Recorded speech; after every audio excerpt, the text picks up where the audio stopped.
Deixa eu gravar aqui, pronto. Agora está gravando.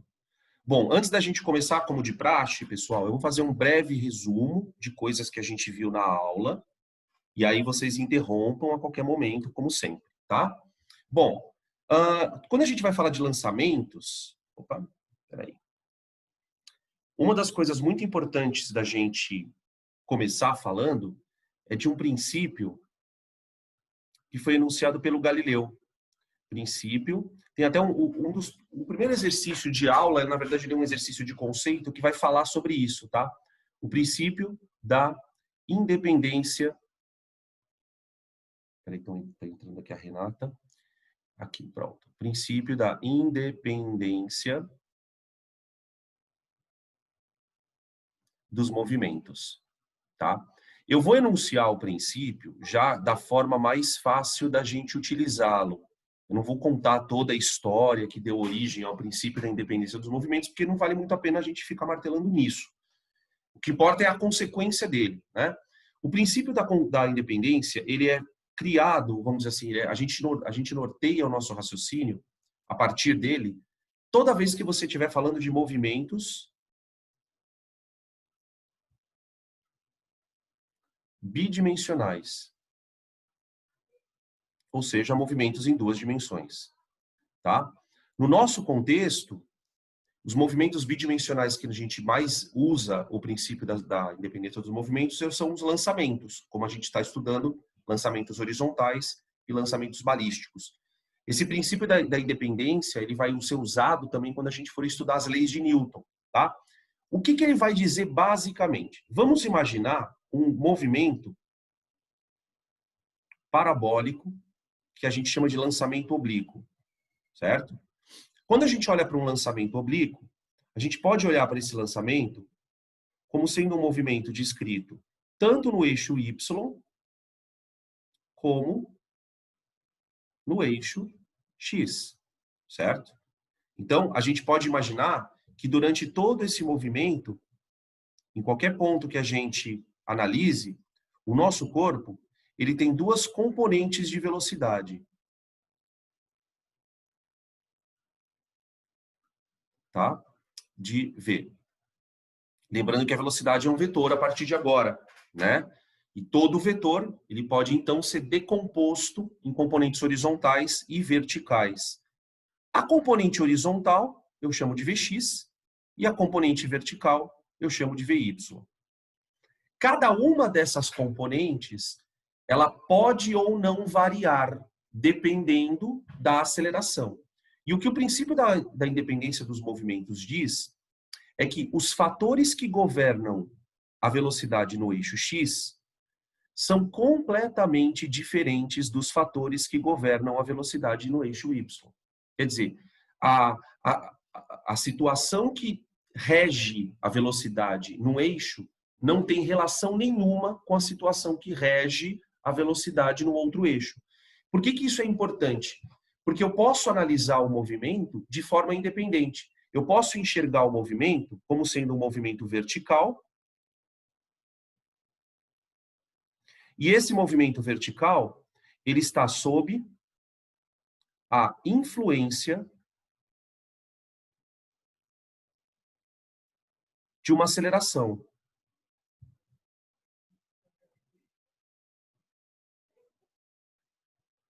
Que todos nós sabemos o nome dela, né? Aceleração gravitacional. A nossa aceleração, ela vai ser representada por um vetor para baixo, cujo módulo nós conhecemos, g 10 metros por segundo ao quadrado aproximadamente, que é o valor que a gente usa para cálculos, certo? Essa aceleração vertical, ela vai ser responsável por dois tipos de movimento. Na subida, quando a gente fala subida, nós estamos falando que a velocidade está apontando para cima.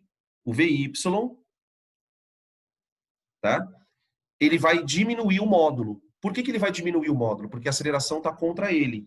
Então, você terá na subida um move, mais especificamente retardado.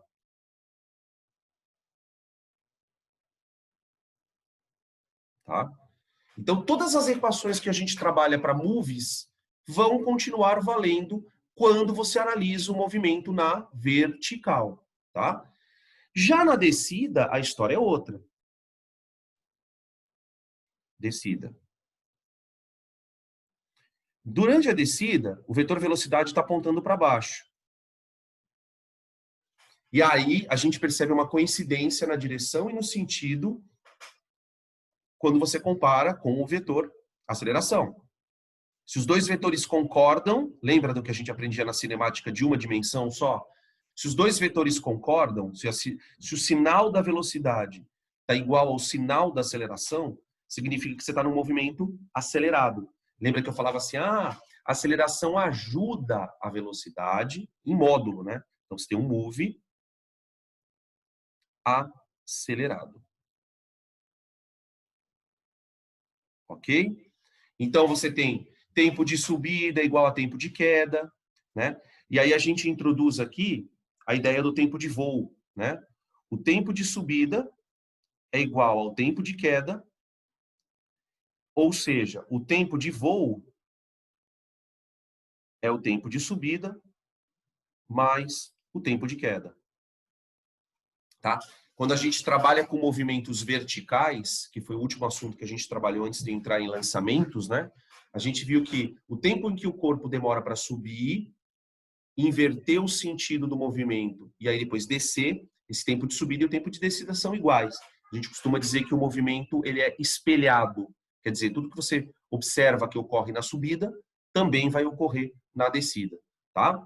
Agora, na horizontal, a história é totalmente diferente. Horizontal. Pelo seguinte, pessoal, quando o corpo é lançado, tá? Isso que eu estou falando vale tanto para lançamento horizontal como para lançamento oblíquo, né? Depois a gente faz um contraponto rapidamente entre os dois. Na horizontal não há nenhuma aceleração atuando no corpo. Não tem ninguém empurrando o corpo para o lado. Ele está indo por inércia. Então, ausência de aceleração. E aí vamos lembrar o seguinte, né, pessoal? A aceleração é uma grandeza que, de maneira muito simplificada, é responsável por variar velocidade. A aceleração pode variar o módulo da velocidade, ela pode variar a direção da velocidade e pode variar o sentido. Isso a gente vai discutir na parte de centrípeta. Nesse caso, se eu não tenho aceleração, a minha velocidade Vx é constante. Portanto, Vx tem módulo constante.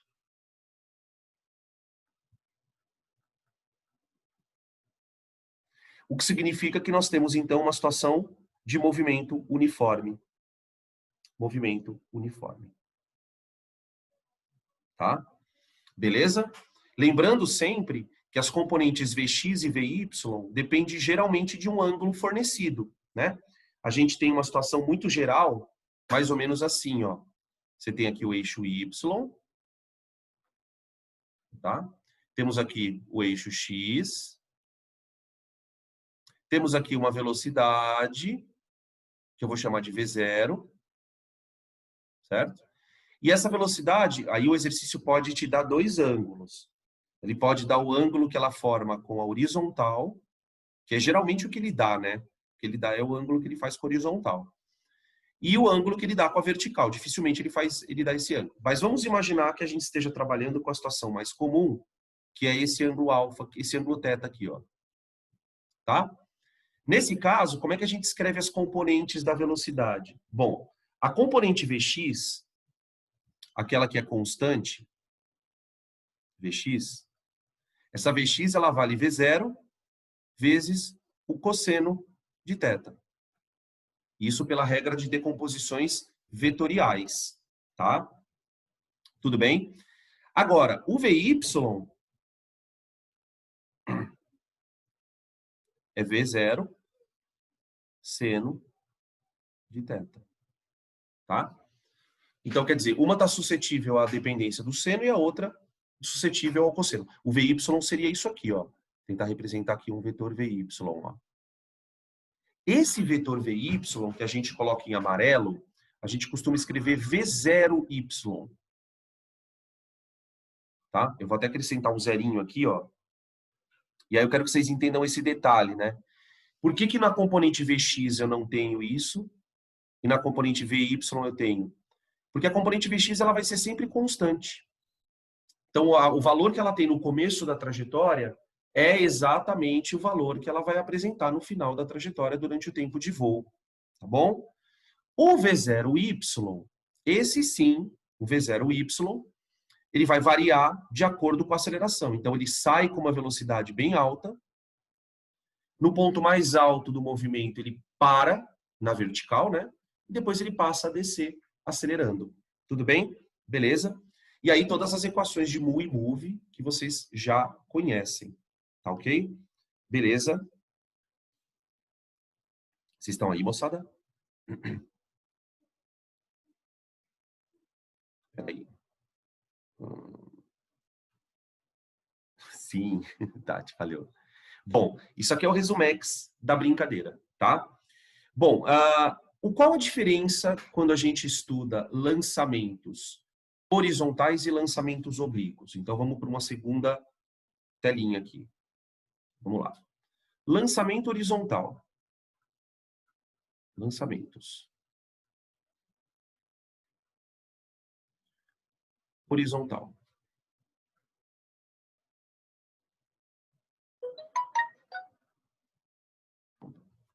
O lançamento horizontal ocorre numa situação mais ou menos assim. Imagina que você tem aqui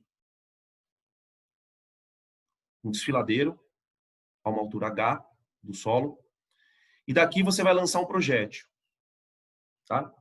Esse projétil ele vai ser lançado apenas com a componente Vx. Por isso ele vai se chamar lançamento horizontal. Tá? À medida em que ele é lançado, ele vai descrever um movimento metade de uma parábola. Tá? Durante toda essa trajetória, a componente Vx ela permanece constante. Vx, Vx e Vx. Por quê, Danilo? Porque não existe, repito, nenhuma aceleração que vai mantendo o corpo cada vez mais rápido. Ele é lançado, a partir do momento que ele é lançado, ele está no ar, ele está sob ação nenhuma de força horizontal, por isso ele não tem uma aceleração, né? Uma das coisas que a gente precisa tentar, já entrando na parte de leis de Newton, é que para que o corpo tenha uma aceleração, seja em qualquer eixo, pessoal, pode ser eixo X ou Y, ele precisa ter uma força atuante naquele eixo.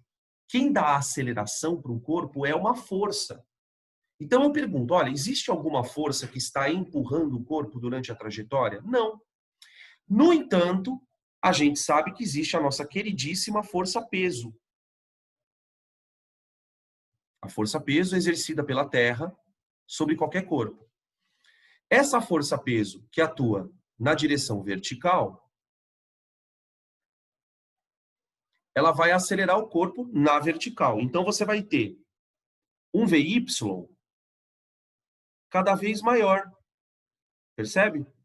A componente VY, ela vai mudando com o tempo. Agora, no início do lançamento, ela não existia. Tá? Isso aqui é basicamente a característica de um lançamento horizontal. Você tem uma velocidade que varia na vertical, de acordo com as equações do move, e temos também uma velocidade que não varia na horizontal. Acabou. Nesse caso, a gente não tem necessidade de fazer decomposição de velocidades, tá? O que às vezes o exercício pergunta? Por exemplo, ele pede para você, por exemplo, ele fala assim, olha, imagina, por exemplo, um ponto A aqui, ó. No ponto A, a velocidade é Vx, aqui, né? E Vy aqui, certo? Aí o cara fala assim, olha, quando a bolinha chegar no ponto A, qual vai ser a velocidade resultante dela? Como é que nós calculamos uma velocidade resultante para duas velocidades? Regra do paralelogramo. Ó, se eu precisar calcular a velocidade resultante em qualquer ponto da trajetória, eu faço uma regra de paralelogramo. Tá? Ó, percebe que como as velocidades, né, as componentes horizontal e vertical, elas são perpendiculares entre si, a nossa resultante, ela vai dar um vetor assim, ó. Isso aqui é o V resultante. Tá bom? Percebe que o V resultante, ele vai ficando cada vez maior conforme o corpo cai mais. Por quê? Porque uma das componentes está variando, a componente em amarelinho. Ela está ficando cada vez maior, ó. Ela vai crescendo, crescendo, crescendo, e o vetor resultante, consequentemente, vai crescendo. Tudo bem? Tranquilo? Isso é o lançamento horizontal.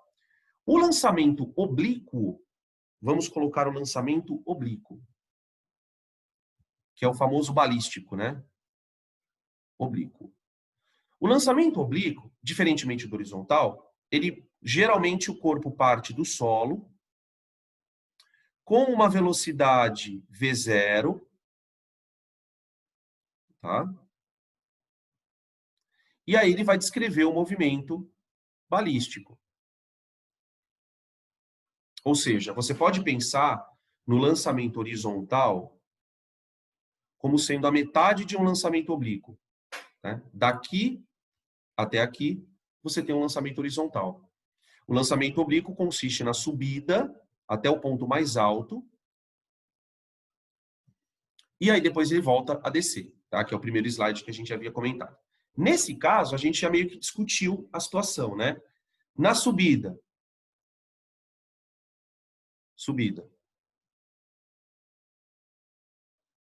você tem uma componente Vx que diminui o módulo, o Vx constante, certo? Só que o Vy, que inicia-se bem grande,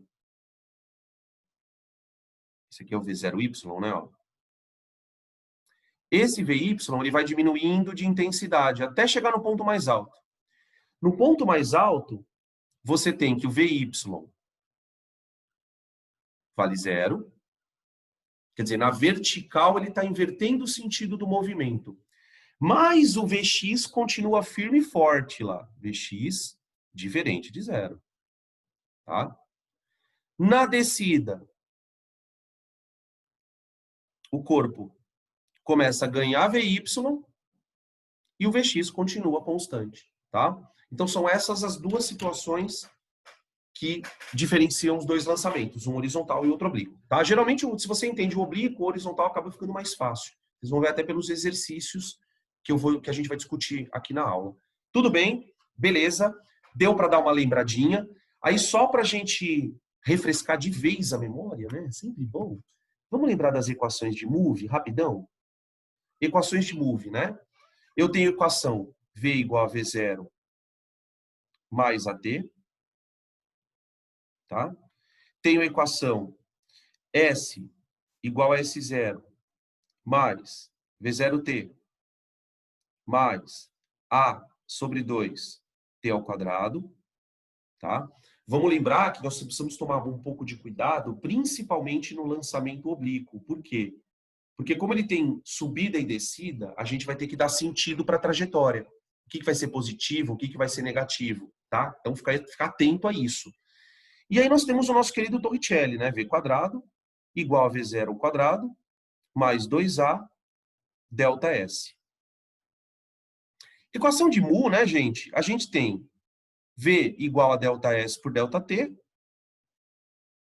Danilo, essa não é a equação de velocidade média? É, mas eu posso usar ela como instantânea? Posso, porque no eixo X a velocidade é constante.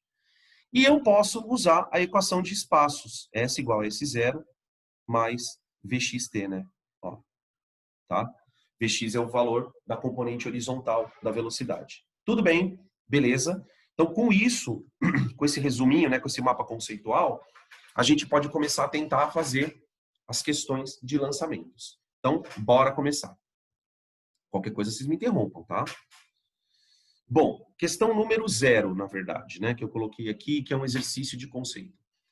Aqui é um trecho do livro do Galileu, né, que na verdade quase levou ele à Santa Inquisição, né? Ele chegou inclusive a ser pego, foi interrogado, né? O livro é muito interessante. Eu nunca li o livro inteiro, confesso para vocês que nunca tive tempo para ler também, né? Sempre correndo. Mas é um livro onde... Eu vou ler aqui o texto, aí eu explico a história do livro. E depois vocês podem procurar se vocês tiverem interesse, tá? Galileu, em seu livro Diálogos sobre os dois principais sistemas de mundo, apresentou a independência dos movimentos para, entre outras coisas, refutar a imobilidade da Terra, né? Quer dizer, ele, dentro daquele contexto, ele foi um dos primeiros a pregar que a Terra tem movimentos próprios e que, ao contrário do que muitas pessoas pensam, ela não é o centro do universo, né? Os modelos medievais, os modelos da Idade Média, como eles eram muito pautados na influência da religião, né? Aquela ideia do antropocentrismo, de dizer que o homem era a coisa mais perfeita que existia. Então, era natural para que para algumas formas de pensamento considerassem que a Terra era o centro do universo e que tudo que a gente via no céu, né, os astros, o Sol, a Lua, estariam girando ao redor da Terra ou, de alguma maneira, descrevendo algum movimento em função da Terra, né? Quer dizer, uma visão que a gente tem do ser humano acaba se aplicando em leis da natureza. E aí o Galileu, muito maroto, disse, opa, peraí, acho que não é bem assim. Então, quando ele fala que ele quer refutar a imobilidade da Terra, ele vai dizer, não. Não é a Terra que é parada, muito pelo contrário, a Terra anda, e é ela que anda em torno de outros corpos, né? E aí, dentro desse diálogo, é um diálogo entre dois personagens, é muito interessante, porque os personagens são figuras, né, alegóricas, uma que representa a igreja e a outra que representa a ciência, da forma como ele enxergava a ciência. Então é muito louco os diálogos, né? Aquela visão mais conservadora da igreja, mais apegada a dogmas, e por outro lado ele com a ciência tentando convencer o personagem alegórico, né, da igreja, de que ele estava falando certo, tá? E bom, enfim, aí olha o que ele fala. Durante o diálogo, né, ele usa um exemplo, ó. Num dos exemplos, ele descreve a seguinte situação. Imagine um canhão na posição horizontal sobre uma torre, atirando paralelamente ao horizonte. Não importa se a carga de pólvora é grande ou pequena, e o projétil caia a 100 ou 500 metros. O tempo que os projéteis levam para chegar ao chão é o mesmo. Então, traduzindo a frase de Galileu, imagina aqui um canhão, tá? Nós temos um canhão que vai fazer um arremesso. E aí, vamos imaginar que eu carrego o canhão com pólvora, tá? De tal maneira que eu vou arremessar dois projéteis. O primeiro projétil, eu carrego ele com um pouquinho de pólvora, então ele faz isso aqui, ó. Puf. E ele cai a 100 metros. O Galileu afirma que se eu fizer um outro lançamento com mais pólvora, a ponto do outro projétil cair mais lá na frente, então aqui nós teríamos uma distância de 500 metros, ó.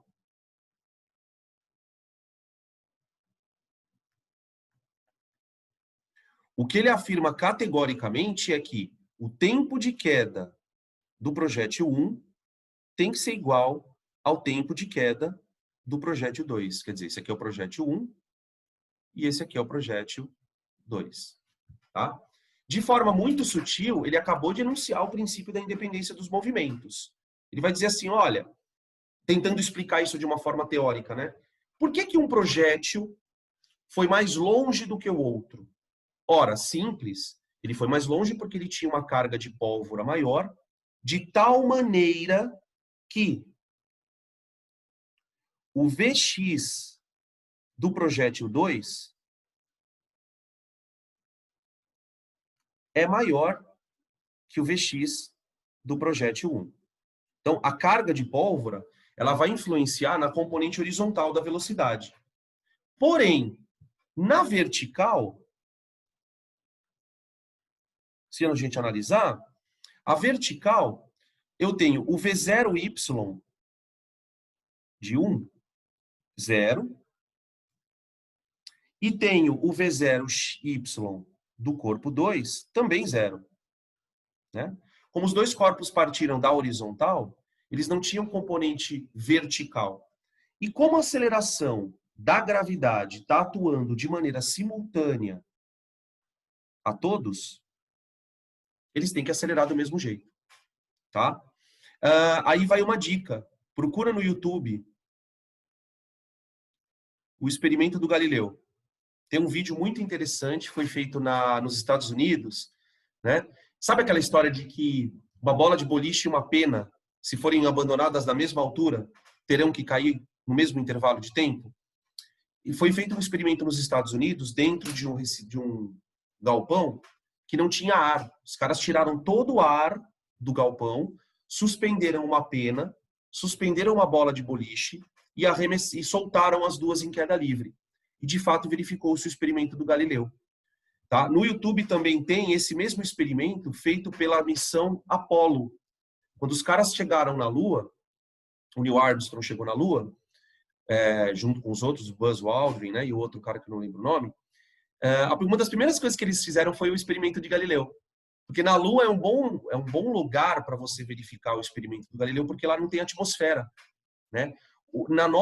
Na Terra, o que faz uma pena demorar mais para cair do que a bolinha de boliche? A superfície do objeto. O atrito ele é muito mais sensível na pena do que na bolinha de boliche. Então você cria uma sensação de que a pena, por ser mais leve, né, aí começam as confusões de conceito. Ah, por que a pena demora para cair? Ah, porque ela é mais leve. E não é isso. A pena demorou para cair porque a forma do objeto é tal que ela tem mais sensibilidade ao atrito. Então, o atrito da atmosfera prende mais o movimento da pena do que da bola. Quando você solta os dois corpos numa vertical, no vácuo, você vai perceber que os dois caem no mesmo intervalo de tempo, tá? É meio estranho a gente pensar nisso porque a gente não tem essa condição no planeta, né?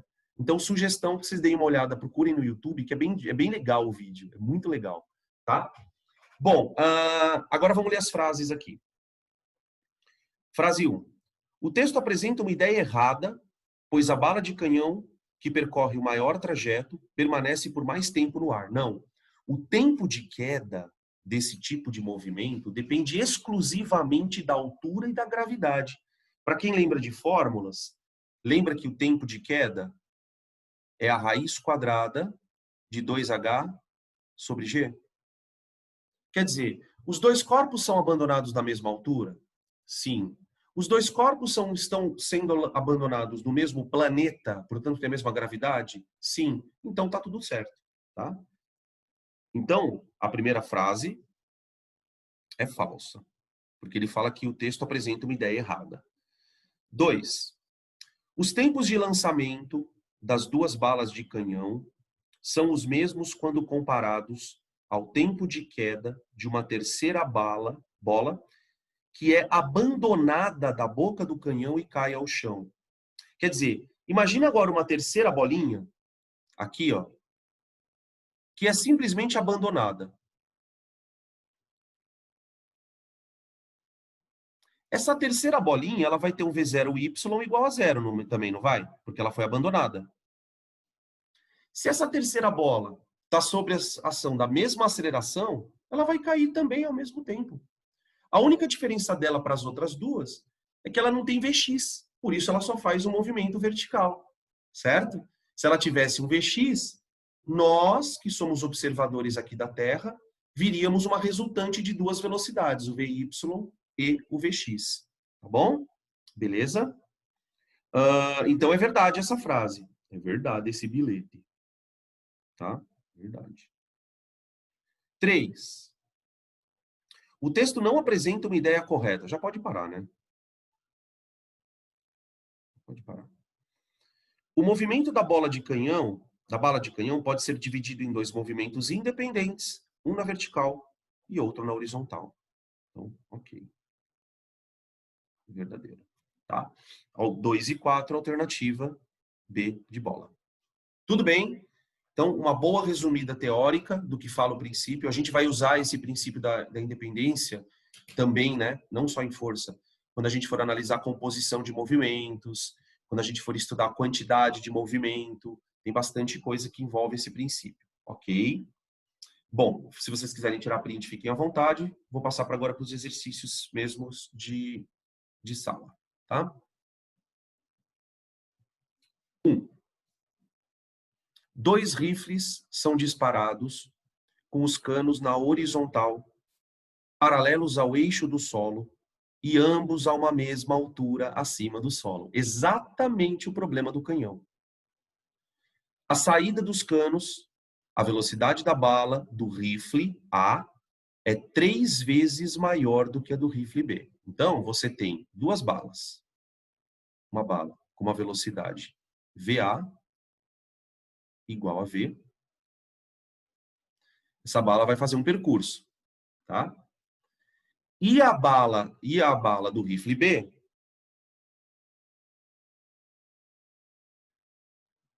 vamos chamar de VB. Ele fala que a do rifle A é 3 vezes maior que a do B. Então, vou fazer o seguinte, eu vou chamar a do B de V e a do A eu chamo de 3V. Acho que fica mais fácil do que chamar de V e V sobre 3, né? Fica meio esquisito. Então, pronto. Aqui.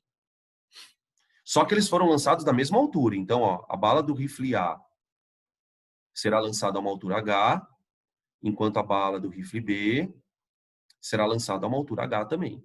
Tá? Canos na horizontal, mesma altura.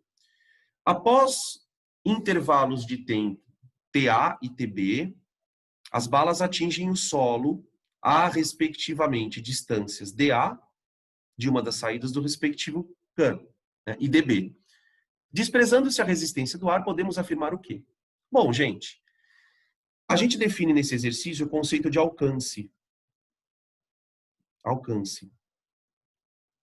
O alcance corresponde à distância horizontal percorrida pelo corpo.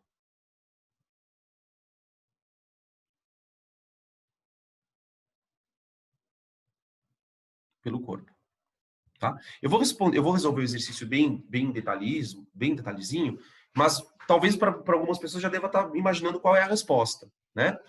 Ele quer que a gente compare a distância, o alcance da bala A com o alcance da bala B. Agora, para pensar, gente. Se a gente está falando de distância horizontal, essa distância horizontal ela vai ser calculada a partir de equações de movimento uniforme.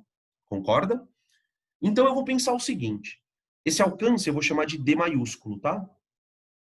Eu posso dizer que Vx é D dividido pelo tempo de queda. Vê se você concorda. Porque para pensar. Quanto tempo a bala demora para atingir o solo? Resposta: o tempo que ela cair. O tempo de queda.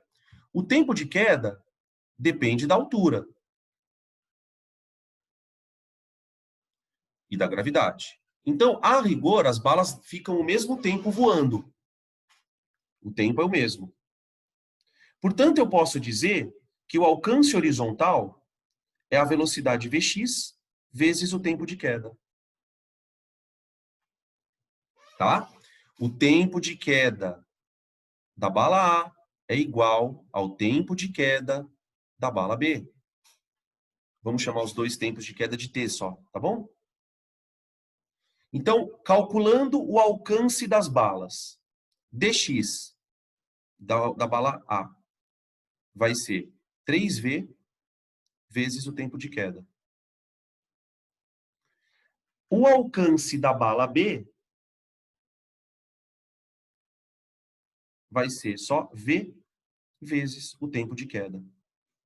Daqui, então, a gente chega na resposta, né? Portanto, a distância, o alcance da bala A é 3 vezes o alcance da bala B. Percebe que isso aqui tudo, ó, que eu estou circulando, é o alcance da bala B. Tá? Então, a bala B, por ser arremessada com uma velocidade menor, ela terá um alcance menor. Então, aqui eu vou chamar o alcance de D, ó, tá? Que seria esse alcance aqui, ó. Tá? E o alcance da bala A, 3D, seria isso aqui, ó. Tá? Então, vamos procurar a resposta aqui. Bom, Tempo de queda A igual a tempo de queda B, tudo bem. E dA igual a 3dB. Então, a gente tem a resposta C, tá? C de cebola, tá? É óbvio que numa prova de múltipla escolha, que você tem muito pouco tempo para responder questões, você não vai ficar divagando dessa forma, né? Você tenta pensar de um jeito mais rápido. Você tem que lembrar que a distância horizontal depende da velocidade e do tempo de queda.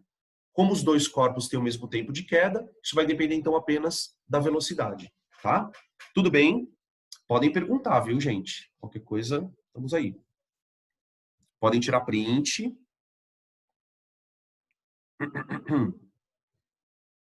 Beleza. Vamos nós. 2.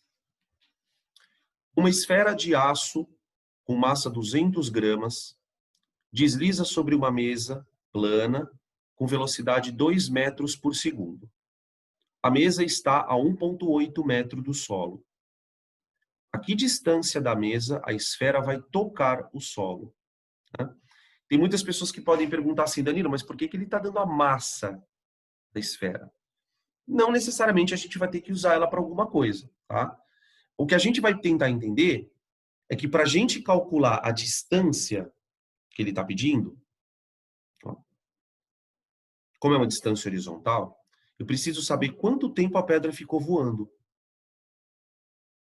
E aí eu tenho que pensar no tempo de queda, certo? Como é que eu calcularia o tempo de queda? Eu tenho aqui a altura, que ele fala que está a 1,8 metros do solo, né? Então eu vou começar calculando o tempo de queda do corpo. O tempo de queda é igual a raiz quadrada de 2h sobre G. Ô, gente, só insistindo, tá? Quem não lembra a fórmula do tempo de queda, pode usar uma equação que é a equação de espaço do move. Você pode usar essa equação aqui, ó. Deixa eu voltar rapidão aqui. Rapidão. Você pode usar essa equação aqui, ó. Tá? É que essa equação aqui, quando você mexe com ela bonitinha, ela se transforma na equação do tempo de queda, tá? Vocês devem lembrar disso da aula de move, tá? Beleza? Então fica assim, ó. Tempo de queda é igual a raiz quadrada de 2 vezes 1,8, que dá 3,6, dividido por 10. 3,6 dividido por 10 dá 0,36. Então, o tempo de queda é a raiz quadrada de 0,36, que dá 0,6 segundos. 6 segundos. Então, quer dizer, ele ficou viajando no ar durante 0,6 segundos. Então, ó, durante 0,6 segundos, a componente Vx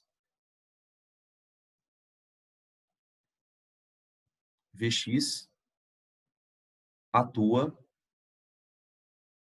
no alcance D. Tá? A componente Vx, ela ficou atuando durante 0,6 segundos, arrastando o corpo para o lado. Tá? Portanto, Vx igual a alcance dividido pelo tempo de queda. Então, nós temos que Vx, que é 2, igual a D, vezes 0,6. Tá bom? Portanto, o deslocamento do corpo é 1,2 metros. Isso no eixo horizontal. Beleza? Perguntinhas? Gente, eu tô com uma fome. Mano do céu. Comi um sanduichinho na hora do almoço só. Tô cagado de fome. Vocês já viram esse vídeo do menininho? A moça tá entrevistando ele. Acho que ele tá numa festa junina. E aí ela pergunta, você já comeu, não sei o quê? Não, eu não comi, não sei o quê. Aí ela começa a perguntar, ele fala assim, eu também tô cagado de fome. Uma criancinha, muito engraçado. Adoro esses vídeos idiota. Fico assistindo com a Cecília, né? Até ela às vezes acha que o vídeo é idiota. Enfim. Questão número 3. Parecida com a 2 também, tá? As de lançamento horizontal, elas não têm muito problema, assim. As questões são muito parecidas. Eu, para mim, Até torcia para cair lançamento horizontal, porque as questões tendem a ser um pouco mais fáceis. Tá? Duas esferas idênticas, 1 e 2, são lançadas no parapeito de uma janela, perpendicularmente à parede, com velocidades horizontais V1 e V2. Aí olha o que ele fala aqui, V2 maior que V1. Quer dizer, a bolinha 2 vai ter um alcance maior do que a bolinha 1. Exatamente o que aconteceu com os rifles, tá? Das balas. A esfera 1 atinge o solo num ponto situado a uma distância x1 da parede, segundos depois de abandonar o parapeito. E a esfera 2 num ponto situado a uma distância x2 da parede, tá? Num tempo t2 também, depois de abandonar o objeto. Desprezando a resistência oferecida pelo ar e considerando o solo plano, podemos afirmar o quê? Bom, como é que eu explicaria isso numa prova? Né? Obviamente, uma questão discursiva, você tem que explicar. Numa questão de múltipla escolha, é só você assinalar. Primeiro, T1 e T2 dependem da altura.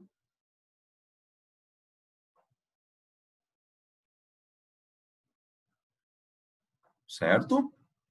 Tempo de queda.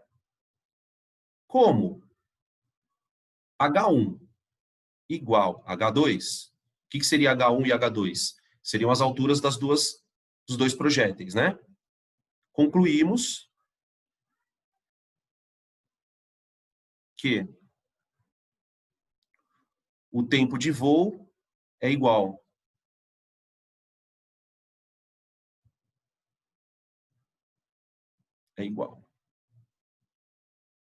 Então, daqui a gente já começa a ficar... Nós ficamos com duas alternativas, na verdade, né? Ó, perdão, peraí. Ou a gente fica com a alternativa A, ou a gente fica com a alternativa B. Tá. Segunda explicação.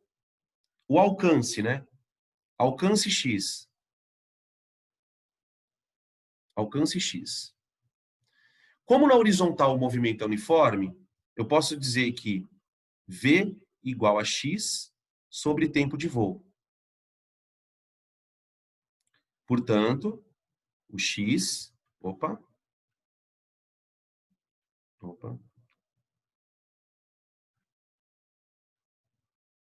Portanto, o X, que é o nosso alcance, é igual a V vezes tempo de voo. Tá? Como V2 é maior que V1, e os tempos de voo são iguais, não é isso? Se os tempos de voo são iguais, então X2 tem que ser maior que X1. Quer dizer, o alcance da bala 2 tem que ser maior que o alcance da bala 1. Então, você tem a alternativa E. Tá? X2 maior que X1, ou X1 menor que X2, né? E os tempos de voo iguais para as duas balas. Meio que um repeteco do outro exercício, né? Tá? É legal a gente fazer assim, tentando explicar, porque conforme você vai explicando, aquilo vai ficando mais sólido na sua cabeça. Tá? Vamos lá, questão número 3. Podem tirar print aqui da tela. Aí, peraí, deixa eu ver um negócio aqui, gente.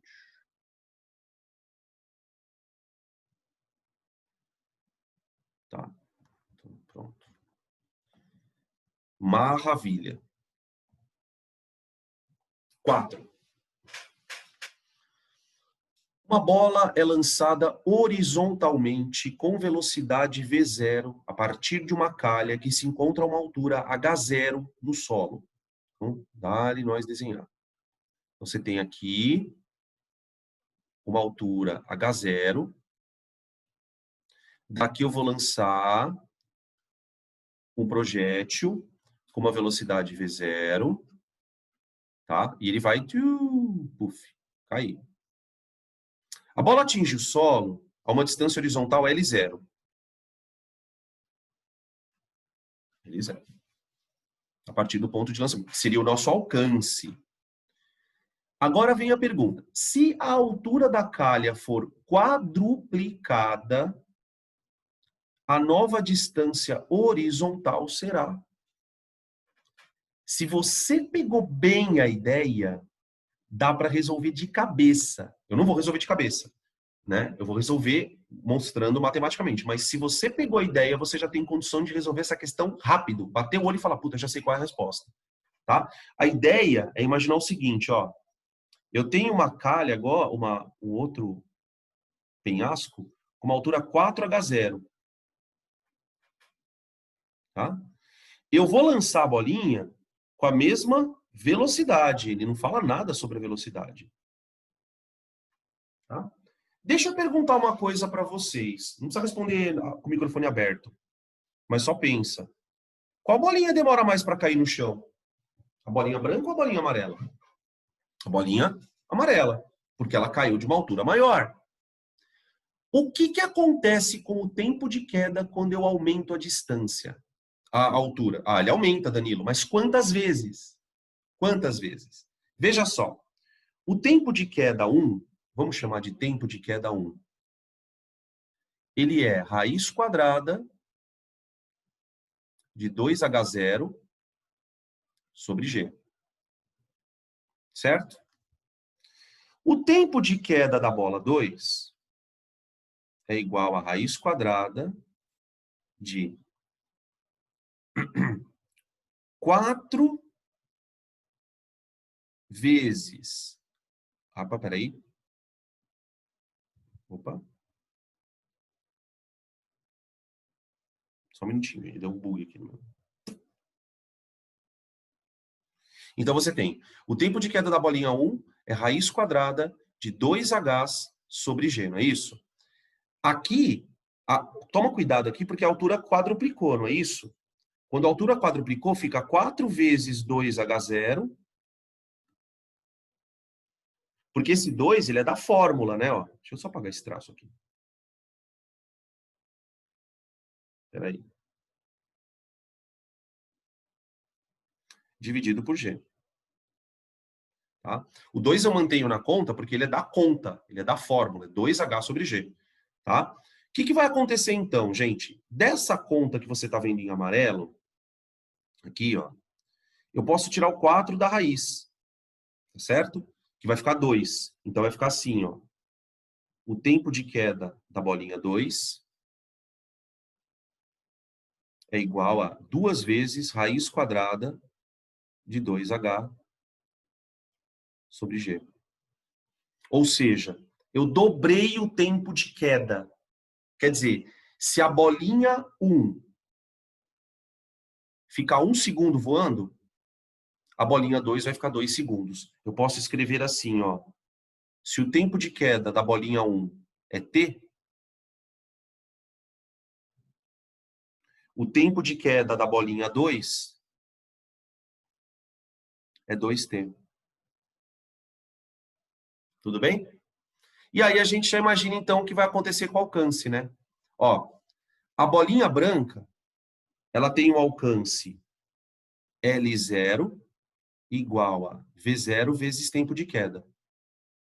Tá? De onde eu tirei essa conta? Por favor. V0 igual a distância sobre tempo. Estou pensando na horizontal. Né?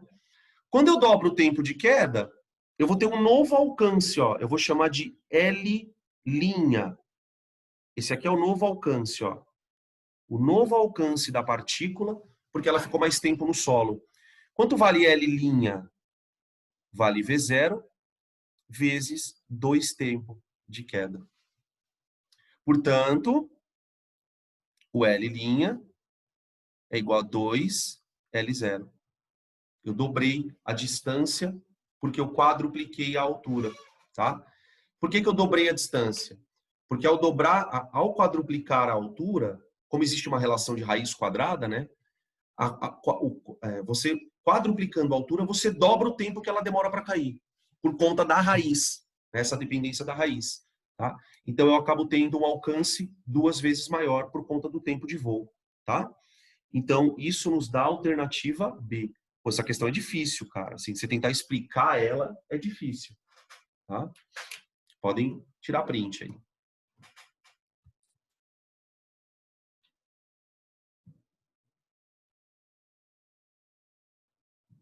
Peraí.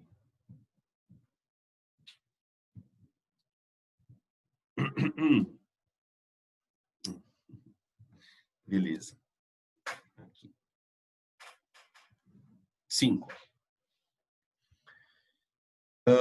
João observa duas esferas idênticas lançadas horizontalmente por duas crianças, 1 e 2, de uma mesma altura H, interceptarem-se antes de tocarem o chão, como mostra a figura. Então, eu tenho o seguinte: os dois menininhos arremessam horizontalmente as pedras, tá? Elas batem aqui, então elas concluem um movimento, a pedra da esquerda concluiu um outro movimento, tá? Beleza, e se encontraram nesse ponto aqui. Considerando-se que a resistência do ar é desprezível, João conclui sobre esse evento o quê? Bom, pelo desenho, a gente consegue perceber que a bolinha arremessada pela criança 1 foi mais longe do que a bolinha arremessada pela criança 2. Certo? Então, o que a gente pode concluir só dessa primeira análise? Que a criança 1 deve ter colocado na bolinha uma velocidade maior do que a criança 2. Eu posso dizer que Vx da criança 1 é maior que Vx da criança 2. Isso a gente percebe pelo alcance, né? O alcance da bolinha 1 na horizontal é maior que o alcance da bolinha 2. Tá? Como as duas crianças fizeram arremessos horizontais, eu posso dizer que a componente inicial do y para a criança 1 era 0, assim como a componente inicial y da criança 2 também era 0. Elas vão demorar o mesmo tempo para cair no solo. É que ali elas bateram e se encontraram, né? Deixa eu só colocar aqui a flechinha de vetores. Tá bom? Então, vamos lá. A criança 1 arremessou a esfera um pouco antes da criança 2. Bom, como é que a gente vai descobrir se isso aconteceu? Eu acho pouco provável. Veja por quê. Se as bolinhas se encontraram nessa altura aqui, elas têm que ter saído no mesmo instante. Por quê, Danilo?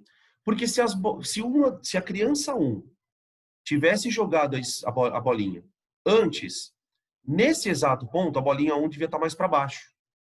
Porque se as duas bolinhas são jogadas ao mesmo tempo, elas estão o mesmo intervalo de tempo sob a ação da aceleração. Então, elas têm que descer exatamente na mesma altura. Tá? Se elas não jogarem, porque as duas bolinhas estão na mesma altura, se elas não arremessarem as bolinhas, no mesmo instante, essas bolinhas nunca vão se encontrar. Uma bolinha vai passar por cima da outra.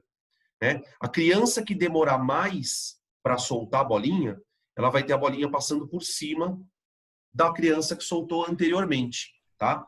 Beleza? Mesmo a criança 1 estando mais distante do que a criança 2? Cuidado, porque a distância, você não pode olhar para a distância horizontal, Elvira. Você tem que olhar para o comprimento vertical. Porque você tem que pensar o seguinte: o que determina o ponto de encontro na vertical? É o movimento na vertical. Então você pensa assim, ó. Quer ver? Na vertical.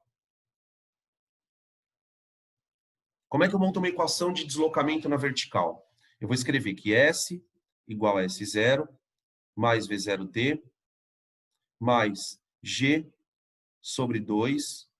Peraí. Deixa eu apagar aqui. Ficou meio feio.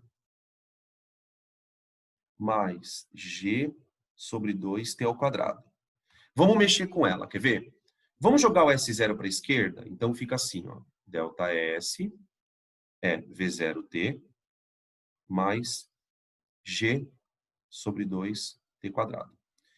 Vamos pensar então o seguinte: as duas crianças arremessaram horizontalmente as bolinhas. Então o V0 e Y é 0 para as duas, ó.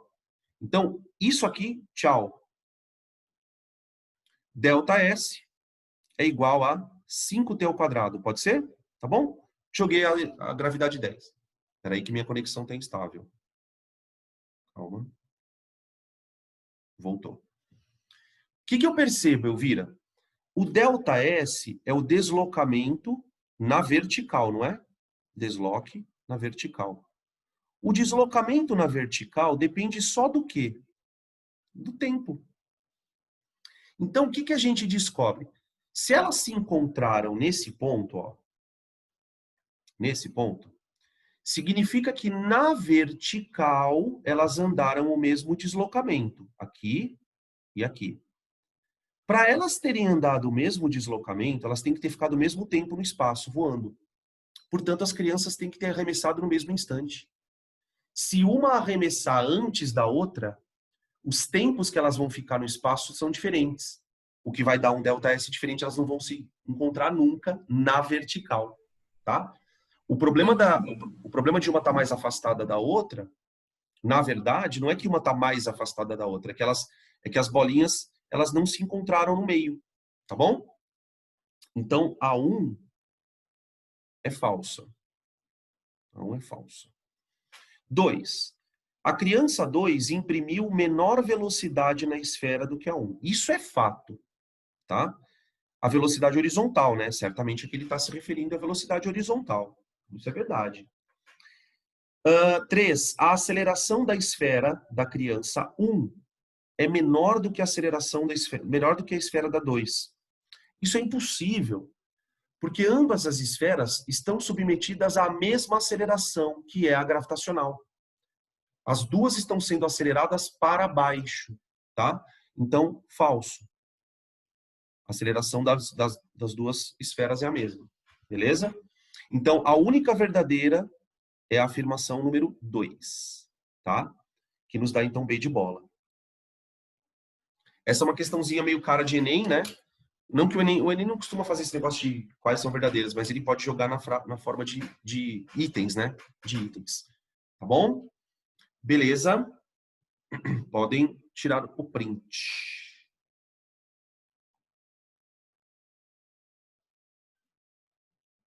Pronto. Vamos lá. A questão nem sei, porque eu cortei aqui, é a 6. Ficou só oblíquos. A questão 6, na verdade, pessoal, eu costumo chamar de roteiro de estudo para um assunto. É uma questão simples, ela não é uma questão de vestibular, eu tirei de um livro, tá?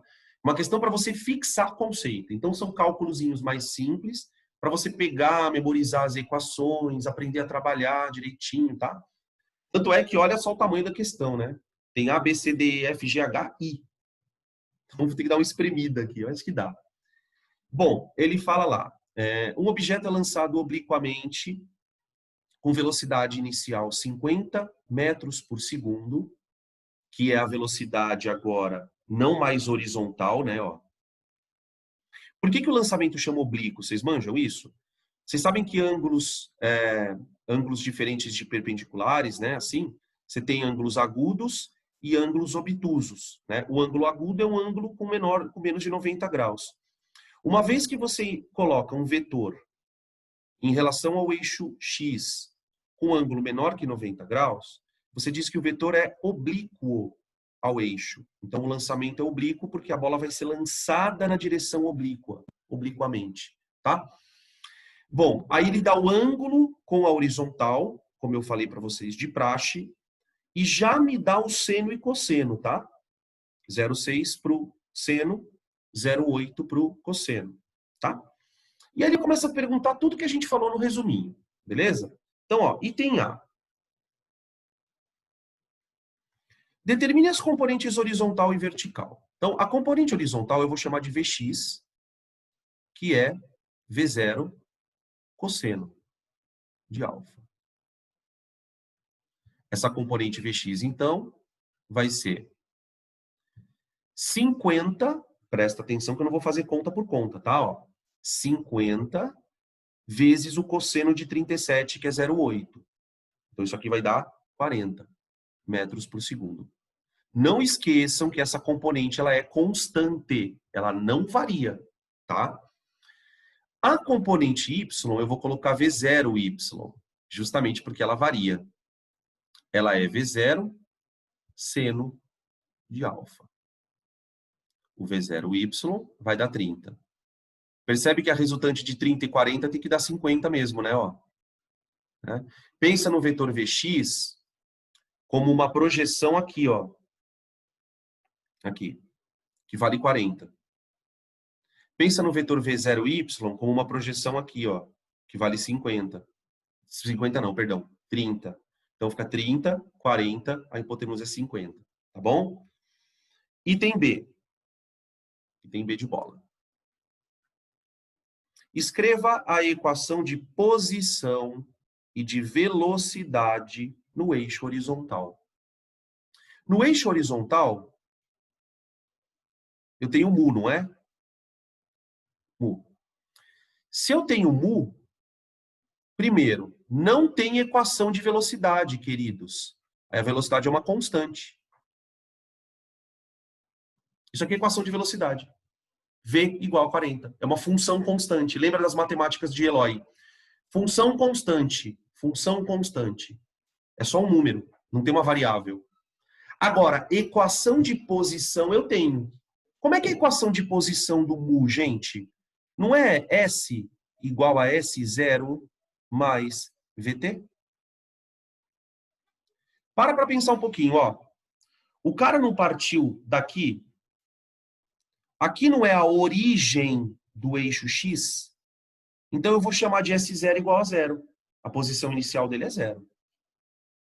Qual é a velocidade que ele tem no eixo X, moçada? Não é 40? Então eu vou escrever assim, ó. A posição no eixo X é dada por uma função de 40t. Pronto. Olha que legal. Se você souber o tempo que ele ficou voando, você pode perguntar assim para mim: qual a posição horizontal desse corpo no instante 1 segundo? Você põe 1 segundo aqui, ó, e acha. Qual a posição horizontal do corpo no instante 3 segundos? Você põe lá e acha. Você sabe exatamente qual vai ser a posição nesse eixo, tá? Beleza? Item C. Item C. Escreva a equação de posição e de velocidade no eixo vertical. Agora, complica. No eixo vertical, nós temos move. Move. Tá? Então, eu tenho equação de posição e velocidade. Tá? Equação de posição. Como que é a equação de posição? S, só que agora é SY, né? Igual a S0 mais V0t mais A sobre 2 T2. Tudo bem? Como é que é a equação de velocidade do move? V igual a V0 mais AT. O que eu vou ter que fazer? Eu vou ter que pegar essas duas equações e começar a escrevê-las para o meu movimento. Tá bom? Problema, apareceu. O movimento ele não é de subida e descida. Se o movimento é de subida e descida, nós vamos ter que adotar um sentido positivo. O que eu gosto de fazer? Nos lançamentos oblíquos, eu gosto de adotar para cima positivo. Tá? Para cima positivo. Por que eu gosto de adotar para cima positivo? Porque o primeiro movimento que tem é uma subida. Então, se é uma subida, na primeira parte do movimento, né, que seria isso aqui, ó. Aqui, ó. Pum, caiu aqui. Então, daqui até aqui, ó, eu tenho velocidade positiva e deslocamento positivo. Na descida, a velocidade passa a ser negativa, porque a aceleração é sempre negativa. Tudo bem? Então, olha o que eu vou fazer. Espera aí. Primeiro, qual a posição inicial do corpo na vertical? Na vertical. Ah, na vertical ele partiu daqui também, ó. Então ele partiu da origem, né? Ele partiu da origem.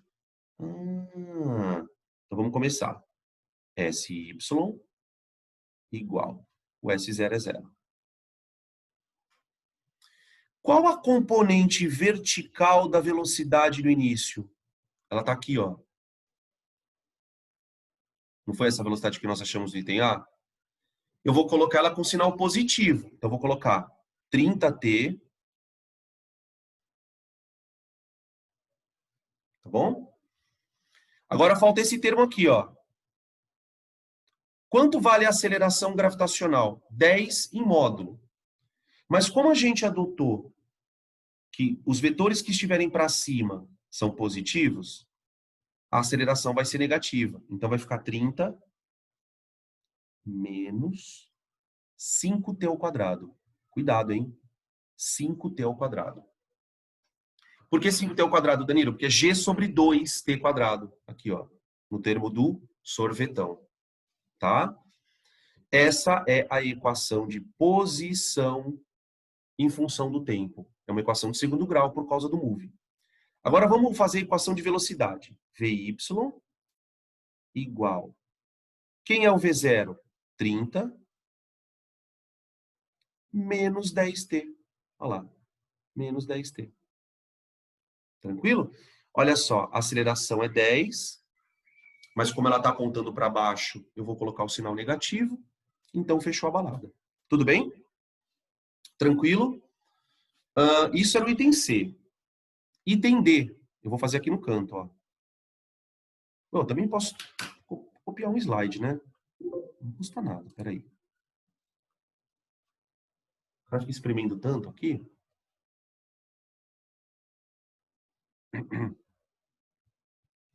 Peraí. Duplicar.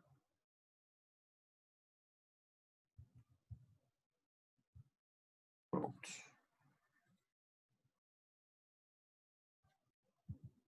Pronto. Pronto.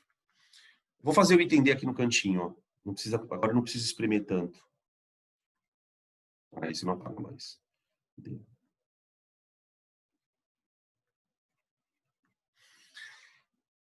Calcule o intervalo de tempo para atingir a altura máxima. Bom, agora nós temos o mundo aos nossos pés. Por quê? Eu tenho equação de movimento na horizontal, tenho equação de movimento na vertical. Ô, gente, o que acontece na altura máxima? Na altura máxima, o corpo é obrigado a parar para poder começar a descer, não é? Pensa comigo. Durante a primeira parte da trajetória, ele sobe, depois ele desce. Então, se você pensar só na vertical, esquecendo um pouco que ele está indo para o lado, você concorda que nesse ponto aqui a velocidade vertical dele é zero? A velocidade horizontal, ela continua firme e forte, mas nesse momento a velocidade dele é zero. Então, na altura máxima, a velocidade Vy é zero. Daqui você tem um desdobramento muito interessante. Por quê? Olha o que eu vou fazer. Eu vou pegar a equação de velocidade, Vy igual a 30 menos 10t, e vou igualar a zero. Ó, 0 igual a 30 menos 10t. Portanto, ele demora quanto tempo para subir? Isso aqui é o que nós achamos é o tempo de subida. 3 segundos. 3 segundos ele demora para subir. Tudo bem? Inclusive, a gente já pode pensar que se o tempo de subida é 3 segundos, o tempo de descida também é 3. E podemos, então, também deduzir que o tempo de voo, quer dizer, o tempo que essa coisa ficou no ar voando, é 6 segundos. Percebe como com cinemática você resolve tudo? O que tem de novidade aqui, na verdade, né? Essa história de você olhar, às vezes, só para o eixo X, às vezes só para o eixo Y, mas essa é a ideia, tá? Então, item D matamos aqui.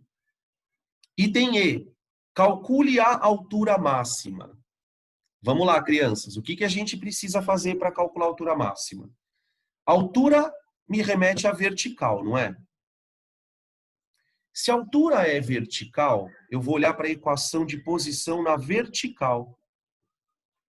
Então, vamos para o item E. Ó. E. Altura máxima. Para isso, eu vou pegar a nossa equação. SY igual, eu esqueci aqui, 30t, né? menos... Peraí, gente. Deixa eu jogar mais para cá. SY igual a 30t menos 5t ao quadrado. Gente, em que instante ele atinge a altura máxima? Não é no instante 3? Nós acabamos de achar isso aqui, ó. O instante em que ele atinge a altura máxima, que nós calculamos ali no item D, né? É exatamente o tempo que eu vou jogar na equação de posição. Agora eu quero saber onde ele vai estar no instante 3. Então, ó, qual é a posição dele no instante 3, no eixo Y?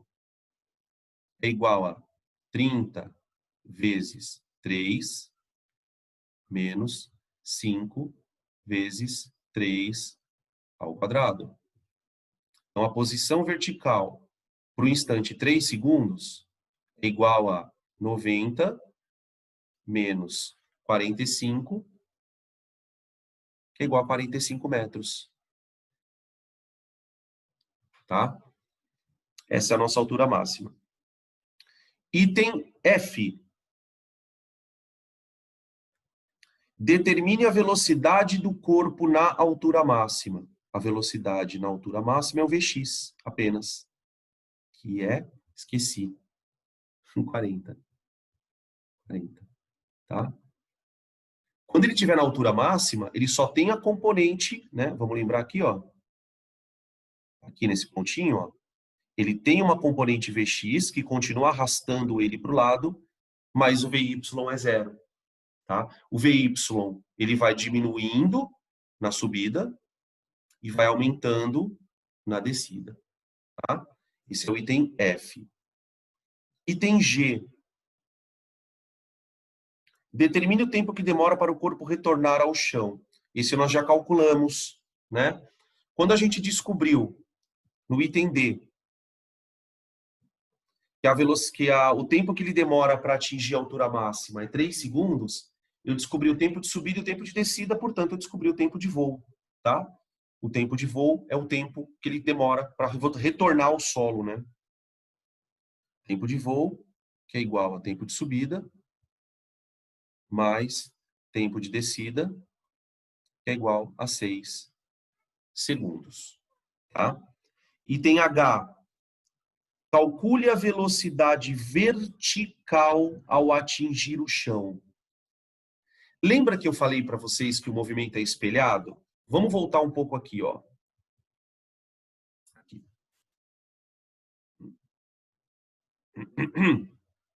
Gente, seguinte. Qual a velocidade vertical que ele parte do solo?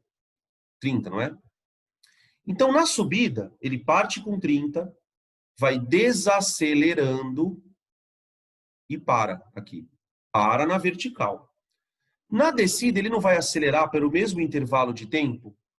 Isso significa que se ele saiu do solo com uma componente vertical 30, ele vai retornar ao solo com a mesma componente vertical 30, tá?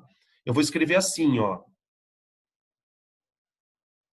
Como o tempo de subida é igual ao tempo de descida, vírgula, podemos concluir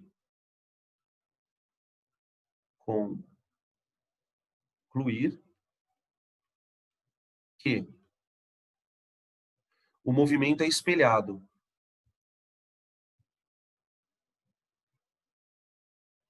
Espelhado.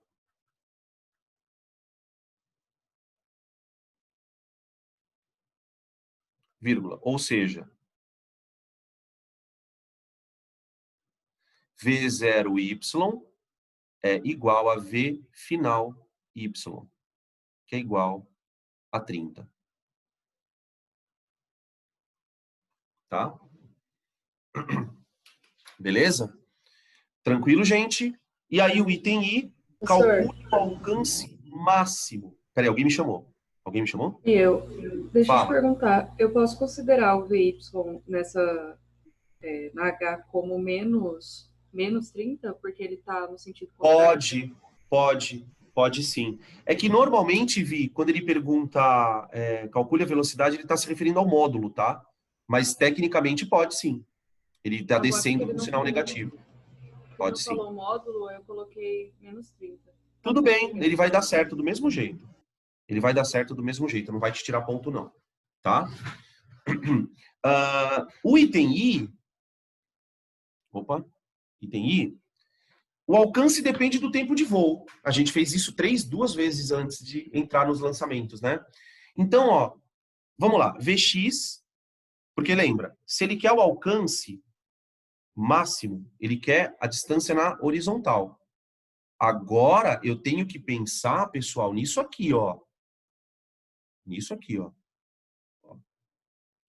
Se eu estou trabalhando na horizontal, eu tenho que olhar a equação horária na horizontal, tá? Então, voltando aqui, ó. Equação horária na horizontal. Alcance igual a 40t.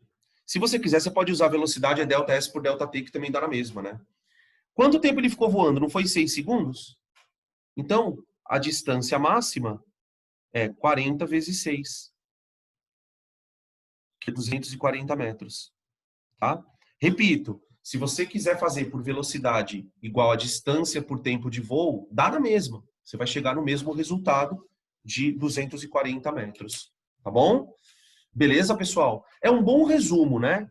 É um exercício, obviamente, que não vai cair nunca no vestibular. Geralmente, as perguntas que vêm no vestibular são uma delas, né? Quando a questão é uma questão aberta, o cara põe duas perguntas, tá? Mas eu acho especialmente interessante nesse exercício os itens B e C, né? Quando você é obrigado a descrever os movimentos por equações cinemáticas, aí você consegue perceber bem essa ideia da independência, né? Quer dizer, as equações que você traça para o eixo X, você vai traçar diferentes para o eixo Y, tá? Podem tirar print. Vamos lá. Opa. 7. Nessa questão, a gente vai perceber a importância de você trabalhar com equação horária, tá? Olha só. Um projétil é disparado de uma altura de 200 metros, conforme a figura a seguir. A velocidade inicial do projétil é 60 metros por segundo e o ângulo de elevação do disparo é 30 graus. Qual a distância da base que o projétil atinge o solo? Aí. Certo? Bom, qual é o problema dessa questão? Uma das coisas que torna a questão meio difícil, era só um pouquinho. Deixa eu diminuir um pouco a figura. Só para ficar mais fácil da gente mexer com. E até dobrei o slide aqui, porque eu não sei se era muito grande. Pronto.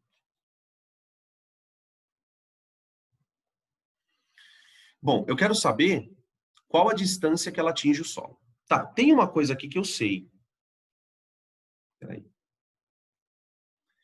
Durante o voo, ela tem uma componente X constante. Ela tem uma componente X constante. Tá?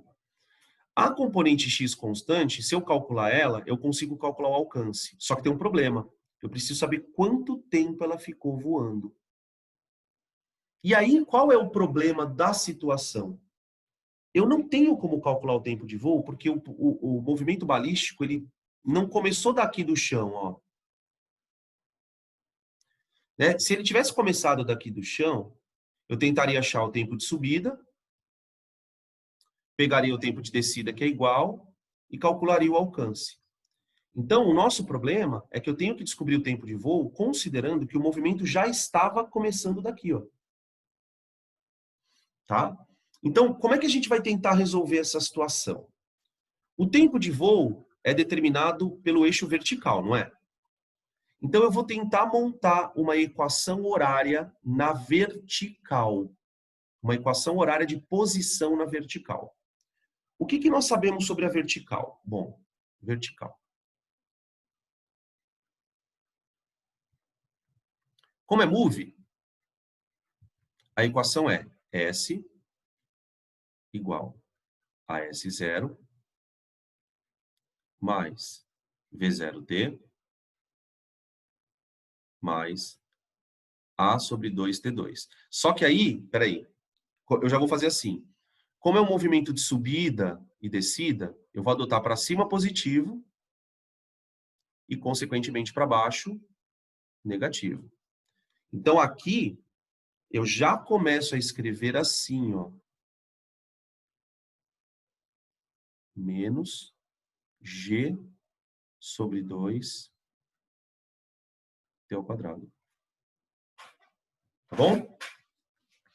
Tá, vamos lá. Outra coisa que eu preciso adotar, gente. A origem. Onde é a origem? Aí é que está a grande sacada.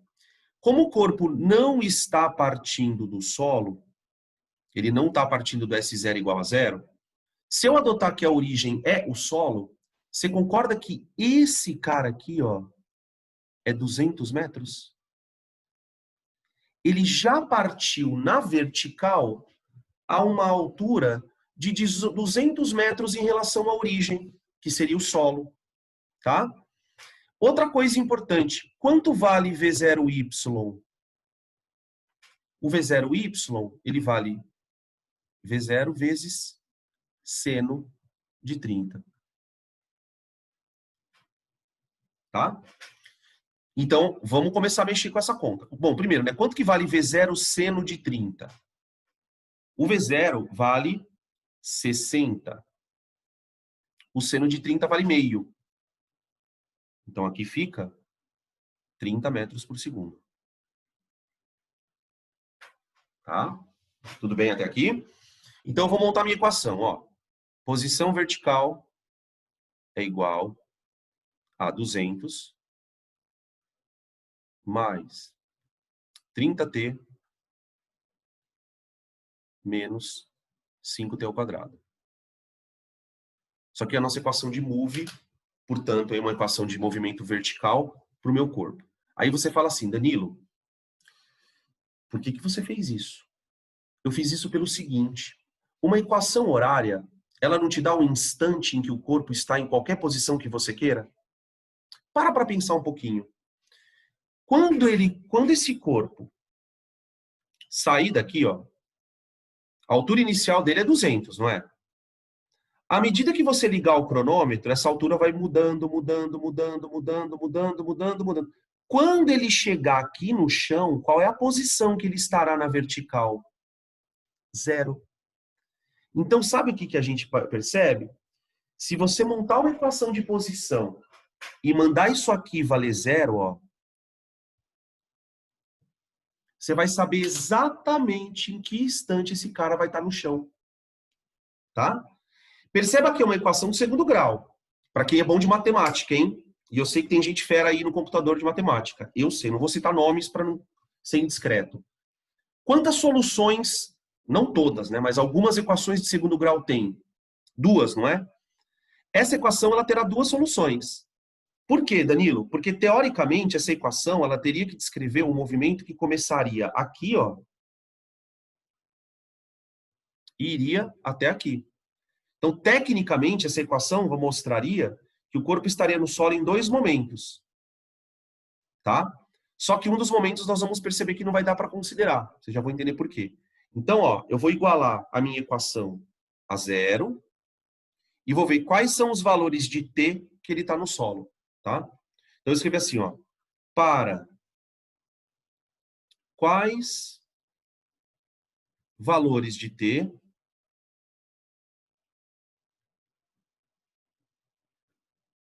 teremos... Peraí. Para quais valores de t SY será igual a 0? Então, vamos lá. 0 igual a 200 mais 30t menos 5t ao quadrado. Tá?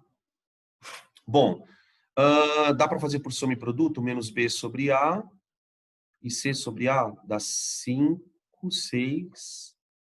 Não, vou fazer por delta, tá? Vou tirar o delta. B quadrado menos 4A, opa,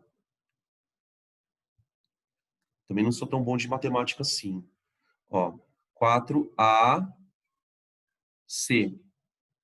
tô fazendo por base, tá? Aqui vai dar 4.000, ó,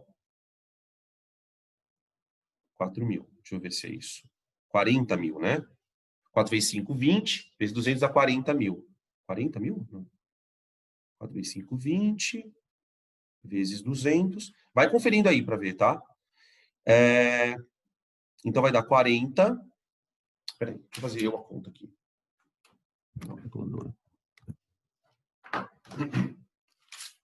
Coloca deu uma fritada aqui agora. B quadrado é 330 ao quadrado dá 900, tá certo. 4AC. 4 vezes 5 vezes 200. Dá 4.000.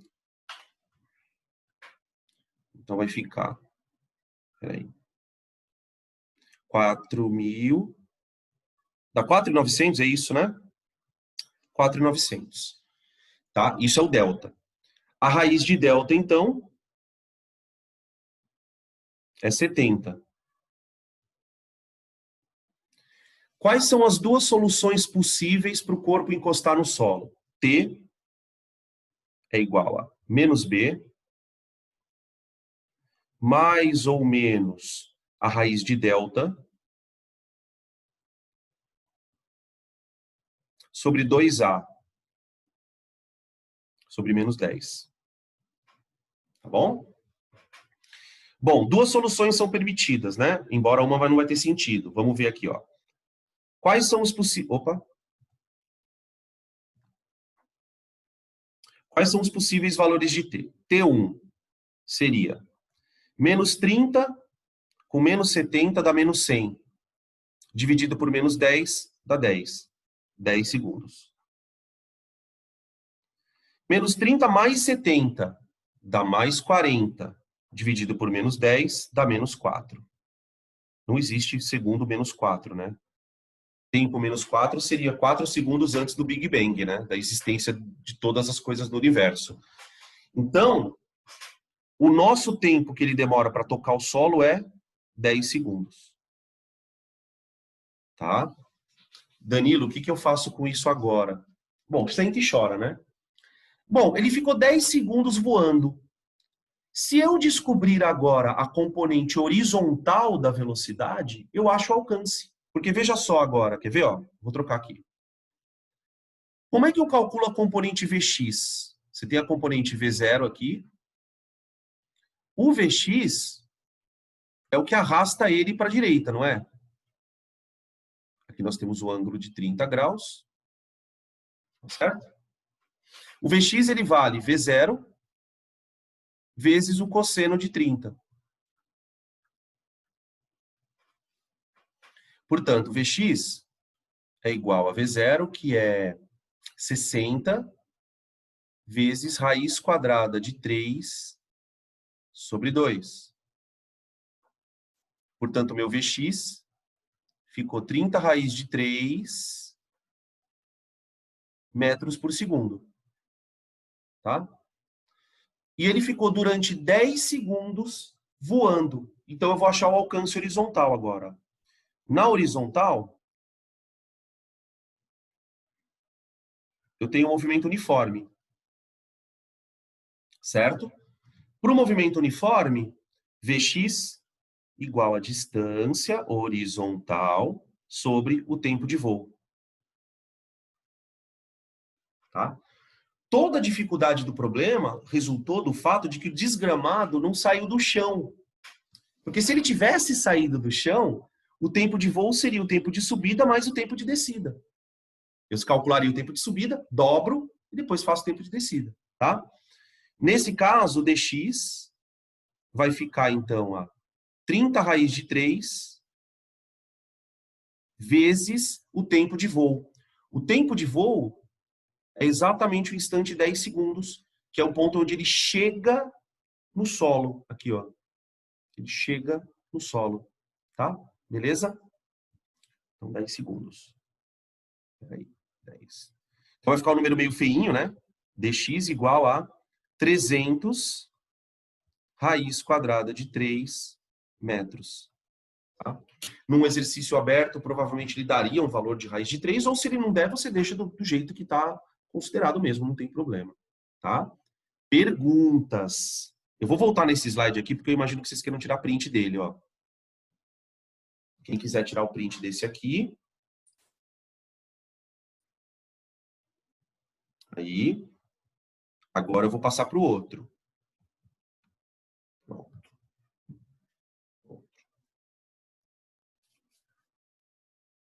Aí. Beleza? 8. Para a gente resolver a questão número 8, pessoal... Opa, peraí, perdão. Aqui, deixa eu fazer uma coisa aqui.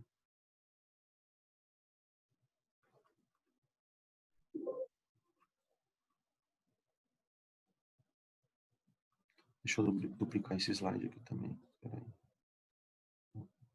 Não, eu já tinha duplicado ele. Para nós fazermos essa questão, a gente vai ter que pensar em umas coisas meio fora da caixinha, tá? Não que seja difícil, mas são coisas meio diferentes. Vamos ver aqui. A figura abaixo exibe uma bola que é abandonada de uma rampa curva de 1,25 metros de altura que está sobre uma mesa nas proximidades da Terra. Após liberada, a bola desce pela rampa, passa pela horizontal e toca o solo 1 segundo após passar pela borda. Então a bolinha ela vem acelerando aqui, ó, daqui, aí ela abandona aqui e demora 1 segundo para cair. Uf. Demora 1 segundo para cair. Tá bom? Desprezando-se qualquer tipo de atrito, avalie as afirmações e assinale VOF. Tá. O alcance horizontal da bola, a partir da saída da mesa, é de 5 metros. Bom, se é para a gente considerar isso, pensa na bolinha aqui, ó. Tá? Ela tá aqui. E daqui ela vai ser lançada com uma... Nossa. Assim também não, né? Ela vai ser lançada com uma componente horizontal Vx aqui. Vx. Que nós não temos, hein? E isso é um problema. Por quê? Eu sei o tempo de queda dela. Ela demorou 1 segundo para cair. Para eu achar o alcance, eu preciso achar a componente horizontal dela. E aí eu preciso pensar fora da caixinha. Como é que eu vou descobrir a velocidade com que a bolinha chega aqui? Eu vou usar a famosa ideia de sistema conservativo. Eu vou considerar que aqui em cima a bolinha foi abandonada, então ela está em repouso. Ela só tem energia potencial aqui. À medida que ela vai descendo, ela vai transformando a potencial em cinética, e aí ela vai acelerando. Então eu vou dizer, eu vou chamar aqui, ó, de ponto A e aqui de ponto B. Como o sistema está isento de atrito, eu posso dizer que a energia mecânica da bolinha em A é absolutamente igual à energia mecânica da bolinha em B. Tá? Esse assunto a gente ainda não viu, mas a gente tem que dar uma lembrada aqui. A energia mecânica de A, ela é a potencial dele. Porque ele só tem uma altura e não tem velocidade. Já a energia mecânica em B, eu vou dizer que é só a cinética dele. Eu vou falar o seguinte, ó. Toda a energia potencial armazenada por causa dessa altura se transformou em cinética neste ponto. Então eu vou escrever assim, ó. Lembra como é que calcula energias, né? mgh igual a mv ao quadrado sobre 2. mgh é energia potencial em A e mv ao quadrado sobre 2 é energia cinética em B. Cancelemos as massas. Então, v quadrado é igual a 2GH. Né? Passei o 2 multiplicando. Portanto, V ao quadrado é igual a 2 vezes 10 vezes 1,25. Vai dar 25, né? O V quadrado. Portanto, a velocidade final, que ele chega em x, é 5 metros por segundo. Tá? Ah, então, pera lá. Vê se você concorda comigo, ó. Ele chegou aqui na borda da mesa com uma velocidade de 5 metros por segundo. E agora ele vai voar durante 1 segundo. Não é isso? Então, acho que essa alternativa está certa, ó. Vx é igual ao alcance horizontal dividido pelo tempo de queda. Portanto, o alcance horizontal é igual a Vx vezes o tempo de queda. Então, essa alternativa está certa, né? A velocidade horizontal é 5, o tempo de queda é 1, então 5 metros por segundo. Aí, tá? Isso é o item 1, a frase verdadeira. Tá. Item 2. Abandonando-se a bola a partir do repouso da borda da mesa, o tempo de queda até o solo também é 1 segundo. Sim, fizemos aquela história do canhão, lembra? Se eu soltar a bola na horizontal e ao mesmo tempo soltar uma bola abandonada, elas têm que cair no mesmo intervalo de tempo porque elas estão suscetíveis à mesma aceleração, que é a gravitacional. Então, OK. Tá bom? Para se calcular o tempo de queda da bola a partir da saída da mesa, é necessário conhecer a massa da bola? Não. O tempo de queda de um corpo não depende da sua massa, já disse Galileu Galilei, né? Se a pena cai na mesma, como é que se diz? Se a pena cai com a mesma aceleração, significa que ele vai ter o mesmo tempo de queda, tá bom? Item 4. Para se calcular o alcance da bola a partir da saída da mesa, é necessário conhecer a altura da mesa. Não, também não. Aqui não. Para se calcular o alcance da bola a partir da saída da mesa, é necessário conhecer. Tanto é que a gente não precisou da altura da mesa para conseguir calcular o alcance dela. É claro que a gente precisa... Ah, não, peraí. Deixa eu ver aqui, peraí. Não, tá certo. Oi? Indiretamente eu não precisaria da altura da mesa? Tipo, de forma Deixa eu indireta, ver. porque ele já deu o tempo de queda, e o tempo de queda precisa da altura da mesa. Não, mas aí eu penso assim, Marco. Ou eu tenho uma coisa, ou eu tenho outra.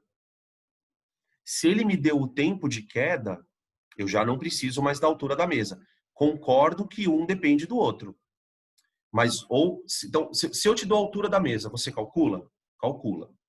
Se eu te der o tempo de queda, calcula? Calcula. Então, para mim, ela é falsa. Tá?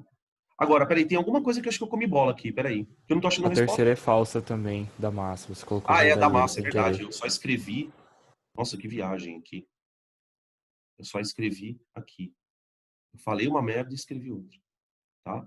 Eu concordo com a tua observação. Mas como ele deu pra gente o tempo de voo, aí eu não preciso da altura. Né? Talvez, para a gente poder deixar essa frase verdadeira, ele poderia falar assim: para calcular o alcance da bola, precisaríamos da altura da mesa ou do tempo de queda. Aí sim, com certeza estaria certa. Tá? Tranquilo? Então ficamos com a alternativa B de bola. B de bola. A única coisa que saiu um pouco do script aqui, né, na verdade, é o problema da energia, né? Eu precisei pensar em energia para poder resolver a questão.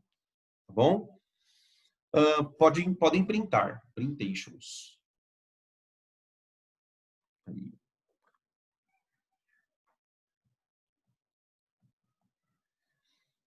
Aqui. A questão 9, ela é mais tranquilinha, é uma questão mais estilo Enem, assim, como vocês gostam de falar, né? Questões de conceito.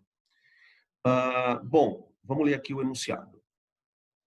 Um jogador de futebol chuta uma bola sem provocar nela qualquer efeito de rotação. Ele só vai dar o chute sem ela ficar girando.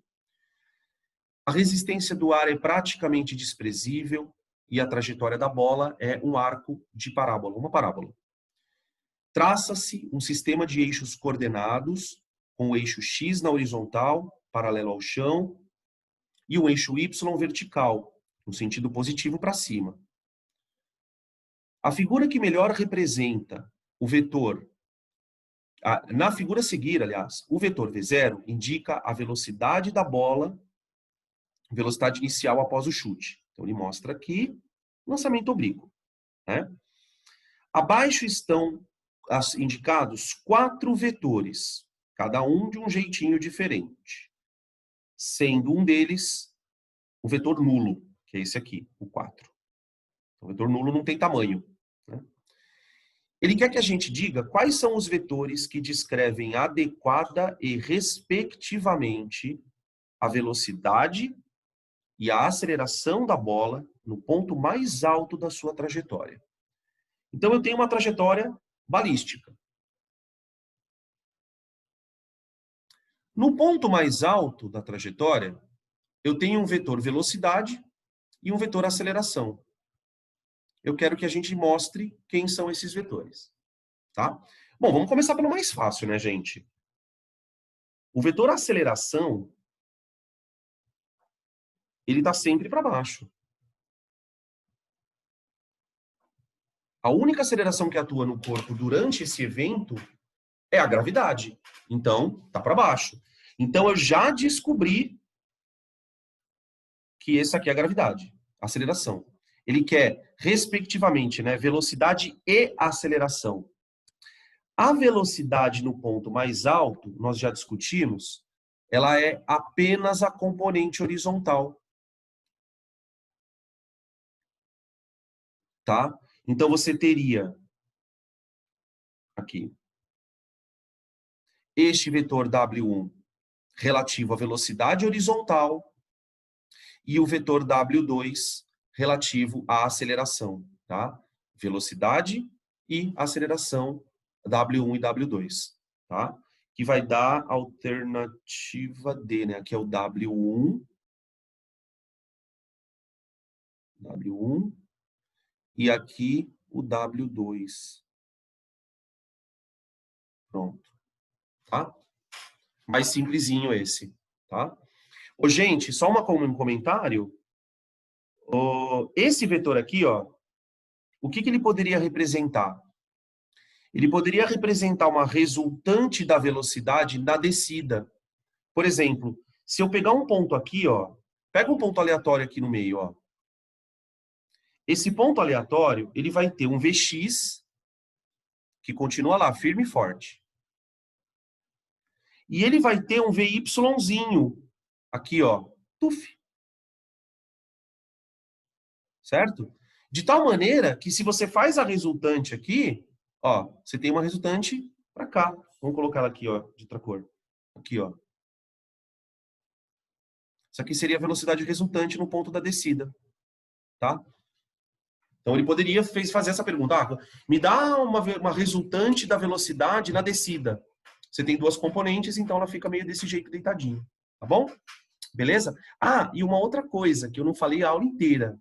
Não sei por que eu não falei, gente, perdão. O vetor velocidade resultante, ele é sempre desenhado tangente à trajetória. É que o meu desenho tá horroroso, né? Mas ele deveria ser tangente à trajetória. Como é esse aqui, ó. No ponto mais alto, a velocidade Vx não é a resultante do processo, então ela está sendo desenhada tangente à trajetória, tá bom? Então ficamos com a alternativa D de doido. D de doideira. Doidaço. Só uma pergunta. Pode falar, Marco. O ângulo de lançamento. Tipo, quando ele for desenhado, como o senhor desenhou aí, tipo, o VR, ele seria também o VR e o VY caindo? O ângulo de lançamento? Sim. Peraí. Se você considerar, não sei se é isso que você me perguntou, se você considerar que essa velocidade aqui é a velocidade final, é a velocidade de retorno, esse ângulo aqui, ó, marcou. Na verdade, esse ângulo, né, ó, com a horizontal, ele tem que ser igual a esse aqui, ó. Ah, tá. Uhum. É quando a gente fala essa coisa do espelhado. O tamanho do vetor é o mesmo. Então, esse vetor aqui, ó, tem exatamente esse mesmo tamanho, tá? O VY da descida vai ser igual ao VY na subida, tá? Ele é totalmente espelhado. Então, tá certinho mesmo, tá? E tem D. Beleza. 10. Um projétil é lançado obliquamente a partir de um solo plano horizontal com uma velocidade que forma com a horizontal um ângulo θ e atinge a altura de 8,45 metros. Então, esse é um pouco diferente daqueles que a gente fez.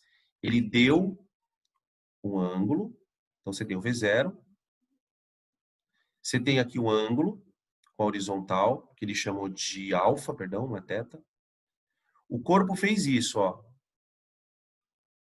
E ele atingiu uma altura máxima de 8,45. Tá. Sabendo que no ponto mais alto da trajetória, a velocidade do projétil escalar era 9, pode-se afirmar que o alcance é... Olha que legal. Ele deu pra gente a componente Vx da velocidade, ó. Ah, deu, Danilo? Deu. No ponto mais alto, a velocidade não é o Vx? Só o Vx? Tá? Ele tinha apenas uma das componentes, tá? Aí ele pede pra gente achar o alcance. Se eu quero o alcance, eu preciso achar o tempo de voo. Nos exercícios que a gente acabou de fazer, nós achávamos o tempo de voo normalmente pela componente da velocidade, não é? Só que a gente não tem a velocidade. Então eu vou tentar achar isso aqui de alguma outra forma. Eu vou tentar achar o tempo de voo pensando de alguma maneira de usar esse ΔS aqui, tá? E aí, eu vou pensar o seguinte, ó. Quais são as equações que eu tenho de move, né? V igual a V0 mais AT, tá? Eu tenho S igual a S0 mais V0T mais A sobre 2 T2, tá? E veja que as duas equações, para que eu ache o tempo de subida, eu vou ter que achar o V0, tá?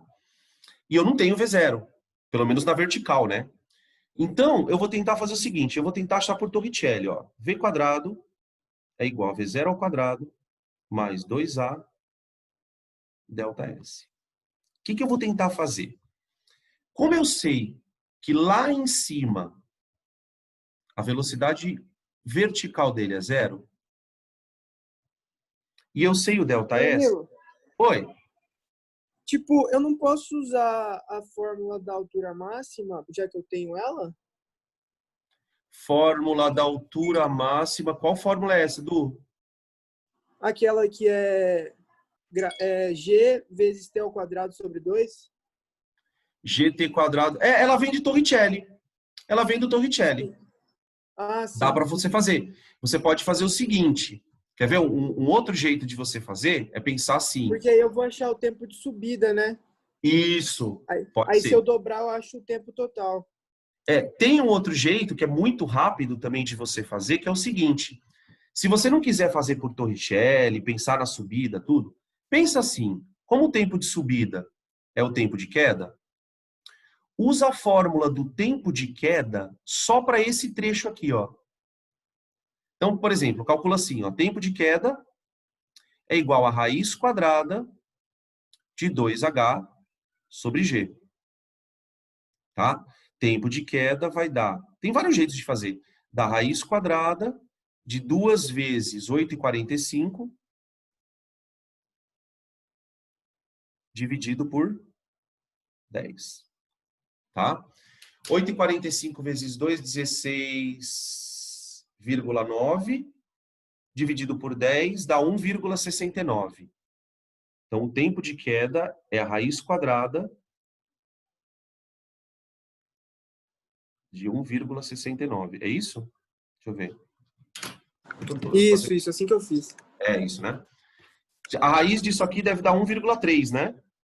Isso. Isso. Tempo de queda igual a 1,3. Tá. Se o tempo de queda é 1,3, o tempo de voo é 2,6 segundos. E aí nós resolvemos o nosso problema, tá? Fica mais rápido do que você fazer por Torricelli. Porque por Torricelli, o que eu ia fazer?